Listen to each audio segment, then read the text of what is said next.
Hi everyone, this is Megzable69 with Take the Red Pill. This is going to be the last video in the introduction, so to speak, before the next videos, because the next ones will be about the questions that the audience had asked, in which he responded.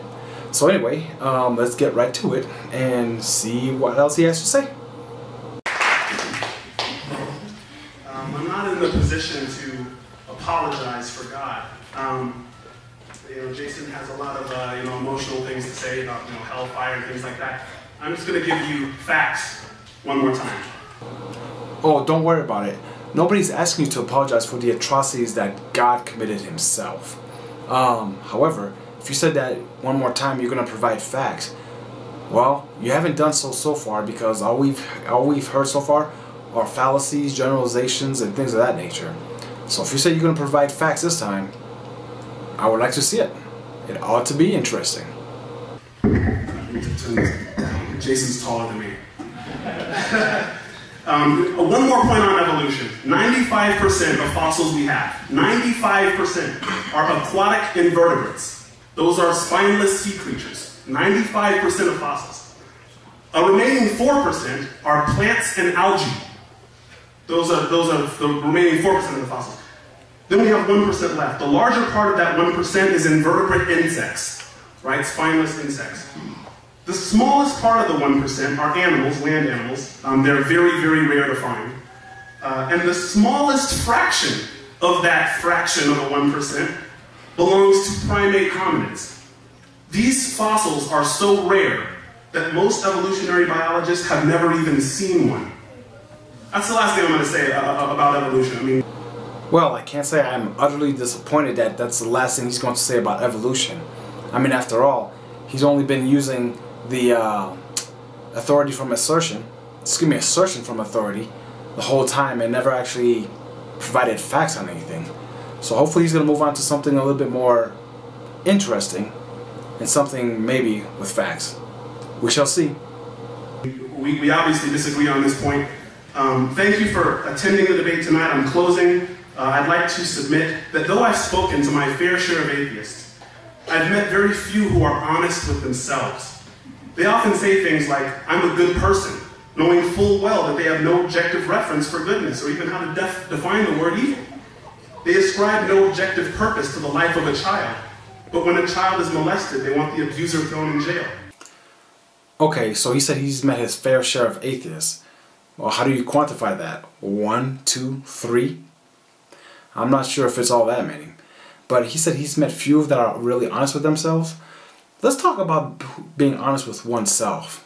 You can't be honest enough to say you don't know. You gotta make up stories or lies, possibly, to turn around and say, well, something's not in the Bible when it clearly is. That was demonstrated when we were talking about 2 Kings chapter 2. Jason made a comment that it was, verse 2. Mistake. He meant to say verse 24. But still, it was in there. But for him to turn around and say, it's not in there. Okay, that's not being honest with oneself. And also, it's not being honest with oneself to turn around and say, I know God exists, because, well, there is no evidence that that is the case. And surely, to be good, you don't need a God to turn around and say, yes, you're morally good. How about maybe countries or areas in the world where the word of God or Jesus has not even touched? There are many people in those areas of the world that are still good, kind-hearted. They live by themselves. They are to themselves. They don't hurt anybody.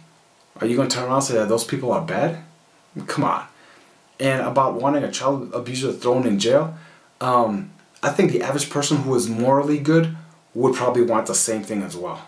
So if you got any objections to that, when you think that should not be the case, wow.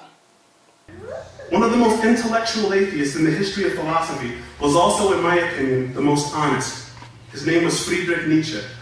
In his short story, The Madman, he bears his soul in submitting to the ultimate implications of the atheist worldview.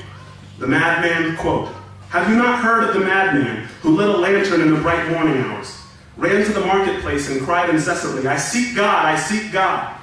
As many of those who did not believe in God were standing around just then, he provoked much laughter. Has he got lost? Asked one. Did he lose his way like a child? Asked another. Or is he hiding? Or is he afraid of us? Or has he gone on a voyage? Immigrated? Thus they yelled and laughed. Then the madman jumped into their midst and pierced them with his eyes. Whither is God? He cried. I will tell you. We have killed him, you and I. All of us are his murderers. But how did we do this? How did we drink up the sea? Who gave us a sponge to wipe away the entire horizon?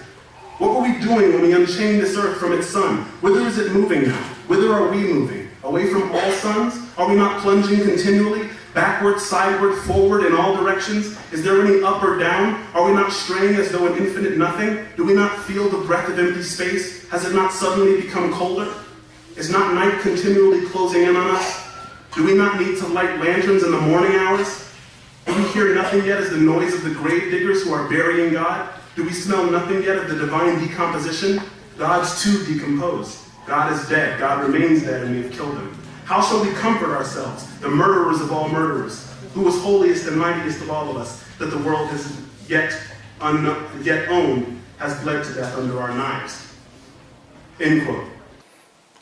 Okay, so he rambled on and on and on about a short story that some atheist wrote called The Madman. Let's see if there's a point to this. He said, how did we disconnect the earth from its sun? Whither are we moving now? Have you ever sat in a car and thought that you were moving even though you were parked because a car next to you started pulling off slowly? That's what I think Friedrich Nietzsche meant by that. Oh, okay. So he rambled about the story Madman that was created by this atheist. And then he turned around and says what he thinks that the atheist meant. I see. Well, I guess I'm not too surprised, because that is no different than what you see going on in the Bible. You have many different Christian sects that read the same book, and yet they all turn around and say, well, no, this is what God meant. No, this is what God meant. As though they know the mind and word of this invisible, non-existent God. So the same pattern is just continuing. Nothing new here. When you disconnect yourself from an objective reality, you don't know which way you're going. You don't know what subjective morality to even follow. Okay, so he said when you disconnect yourself from an objective reality. Now the fact that he was pointing upwards like that, I am just hypothesizing that maybe he was talking about God when he said objective reality.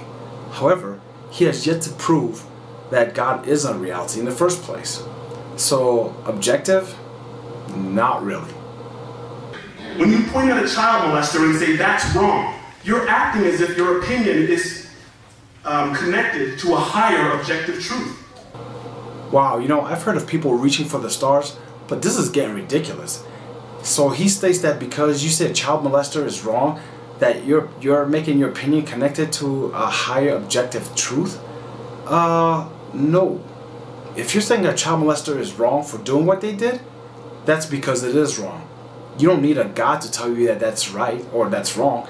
Anybody with half a bit of sense knows that a child molester, in his acts, is doing the wrong thing. You've got to be kidding me.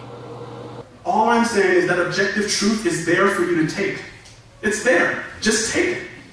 When you point at a child molester and say that's wrong, you're not saying it's subjectively wrong. If that were the case, you just keep it to yourself. You're saying, even though you're saying, when you point at a child molester and say that's wrong, what you're saying is even if the whole world started doing it, the whole world would be evil, because reality would object to us, just like the train would object to you if you stood on the track. Okay, so you said the objective truth is there for the taking. Yeah, it is there for the taking, but not by some supposed higher being or some God. I mean, it's just there. Now, he continues speaking about like the child molester example. And why would people say the child molester is wrong? Oh, well, that's easy. I mean, people who actually understand morals and really apply morals to their lives, it's not because of an assertion of authority because God says do this, do that. No, that's not morals, that's just following orders. To see true morals, people would understand it comes from a rational consideration of the consequences of people's actions. And people would determine that's what's moral. And they would also get it probably from a foundation that says that their actions have an impact on people around them, and that other people's actions have an impact on them.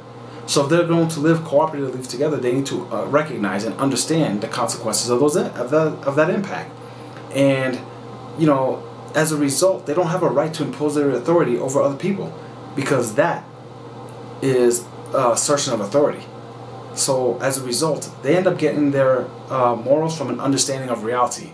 And the funny thing is, he spoke about reality and still cannot seem to pinpoint or put his hand on it. That's pretty unfortunate. God isn't dead. He's very much alive. But if you choose to unchain yourself from him, please be so kind as to not subject humanity to your subjective morality, as if it were meant for all of us. Wow, that's pretty funny. He said, please be so kind as to not subject humanity to your subjective morality, as if it was meant for all of us. Right before he said that, he said God is very much alive. So who's subjecting humanity to their subjective? I mean, who's subjecting humanity to their subjective morality? I mean, is it really all that moral to tell people that there is some invisible sky daddy that is truly alive? Is it really moral to tell people a story and try to make them believe it when you have no proof of it? I mean, like, come on. Anyway, these are the type of things that, you know, as you saw what happened throughout the whole debate so far. You've seen so many things, so many fallacies, generalizations, straw man fallacies, and then stories that are just like totally out of this world. And this is a lot of the stuff that I see from a lot of theists. They want to stick with their story of the good old sky daddy and tell people that it's true. So they are subjecting humanity to what is it that they think is true without proof. I mean, then again, of course, that's what faith is, believing something without evidence. And, you know, it's the excuse people give when they have no reason. And so, you know, you'll see a little bit more of this in the following question and answer session that's going to follow that I will comment on as well. So until next time, this is Megzable69 with Take the Red Pill.